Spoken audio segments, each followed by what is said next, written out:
Alright mga brothers, welcome back sa ating walk around review. Ngayon naman, itong Mazda mini truck ng Rusco ang ating pag-uusapan. Ito daw mga ganitong units by order daw ito, no? Okay, so kung mga gusto nyo pong puntahan itong Rusco, Guagua, Pampanga, especially mga taga dito, pwede nyo po silang i-Waze or i-Google Map. At nandiyan na rin po yung contact number kung gusto nyo po silang tawagan para sa mga iba pang detalye na mga binibenta nilang mga sasakyan. Pero ngayon po pag-uusapan natin itong mini truck ng Mazda, na which is ito daw po by order lang. So sa mga naisuportahan ng ating YouTube channel at Facebook page, baka naman po pwede kayo mag-subscribe at i-like ang ating episode, no? At mag-follow na rin kayo. At ngayon mga brad, alamin natin ang features nito at saka yung kanyang presyo, requirements at warranty. So mga brad, let's go sa go!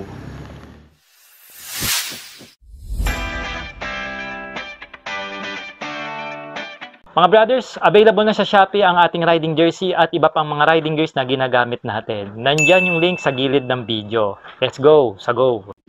Alright mga brothers, ito is isang, I guess tawag ko na rito, isang mini truck. Makikita nyo naman yung setup niya. Kung mali ako dyan, correct nyo na lang ako mga brothers. At ito, first time ko itong makita sa Rusco, no? At meron pala silang ganito na, syempre from Japan din ito. At ito I guess ito lumang model na rin na carb type, 4 cylinder daw ito. Makikita nyo naman sa kanya na hindi siya fuel injected. Pero kung fuel injected, correct nyo na lang ako mga brothers. Naka disc brake yung harapan, drum brake ang likod. Ano ba ang ginagamit nitong naka 14 ang kanyang gulong dito sa harapan. At ito ano naman ang size nito sa likod, drum brake ang prenda, dalawa to no? At ito naman ay may rim diameter na 12 inches pero apat siya lahat, no? Ito yung tank capacity, malaki-laki. At ako, tansya ko rito kung lalagyan nyo ng motor, parang kung mga scooter, tatlo tapos kung mga big bike, dalawa. Tansya ko rito, no? Ayan, na-open yan, pwede to, tsaka to. Maiging maganda sa mga business ito kung mayroon kayong construction, mga deliveries, ayan, kung nag-aangkat kayo ng mga gulay, prutas, pwede itong ganitong klase na mini truck. Alright, yan, ito recon po ito. So ibig sabihin na pag ito binili nyo, malilipat sa inyo yung pangalan dahil hindi naman siya reposeso, bagong bago. Alright, from Japan, no?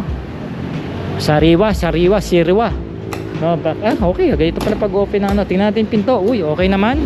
So 3-seater siya, pwede. Kung 2-seaters mas komportable, pero nakasetup yung upuan niya 3-seaters, no? Mga brad, sale ngayon sa Lazada na up to 80%, tapos may free shipping pa. Baka gusto mo mag-shopping ng motorcycle parts and gear. Link mo na yung link sa description ng video at comment section. Let's go, sa go! Analog po ang kanyang datingan dito. Naka-analog meter na lang tayo rito. May mga indicators, ayan. 5-speed, manual transmission siya mga brothers. 4-speed na lang pala to. Hindi pala to 5-speed, no? 4-speed lang siya, makikita naman nyo sa cambio. Manual transmission, okay lang naman kasi truck lang naman to. Ayan, so very basic. Wala daw tong aircon, so kung gusto nyong palagyan, papa-activate, and then pwede kayo maglagay ng electric pan nyo. Lagi ko nga sinasabi, syempre pan-deliver lang naman ito. Alright, marami kayo makakarga dito. Kung tao, kakarga nyo rito, pero huwag nyo pong gagawin nyo kasi delikado. Pwede ka dito siguro, uupo na lang yung mga passenger nyo, pero matagtag to. Hindi siya talaga design doon. Yung side mirror niya, sa kabilang side tayo, tignan natin. Wiper, standard lang naman. Natitiklop ba yung side mirror? Natitiklop, pwede nyo tiklop. Ayan, ito yung kabilang side. Yung jack kasama na to, kung sakaling mapaplatang kayo, libre na daw yan. At ito ready na rin sa NLEX. May mga sticker na may RFID na siya. Lagi may Petron na ito. Siguro kasama to sa promo siguro kasama to pagka binili nyo. No, hindi ko lang sure kung anong klaseng to. Parang siya sa Petron Okay. So ito lang naman mga brothers. So very basic lang naman itong Mazda mini truck ng Rusco. Okay, so alamin natin yung presyo. No, ito daw kasi pre-order ito, no. May umorder daw nito at parang nag-back out, nag-cancel. Ayan, naging display na nila ngayon. So ang presyo nitong Mazda mga brothers, may cash price po ito na 425,000 pesos.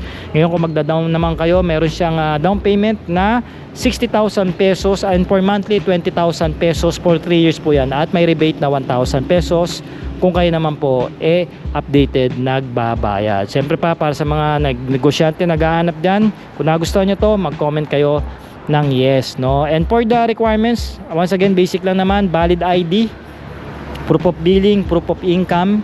Yan lang naman ang hiningi nila kung employee kayo or kung business owner kayo. Iisa lang naman din. Siyempre with co-maker, cedula, at saka barangay clearance. Kaya kung OFW naman kayo, ang pwede lang sa inyong bigay ng Rusco is cash basis lang po at meron kayong representative dito. Hindi po daw kayo pwede kumuha ng kanilang terms. Alright, and sa warranty, 1 month warranty to mga brothers. Labor lang po, yung parts po sa inyo na. Okay, so mga brad, ano pa ba yung mga gusto nyong pa walk around review dito sa mga minivan ng Rusco? Comment nyo na rin dyan sa comment section. At maraming salamat po sa pagsama nyo sa ating walk around review sa mga 4 wheels nila. Kaya mga brad, ride safe and cheers!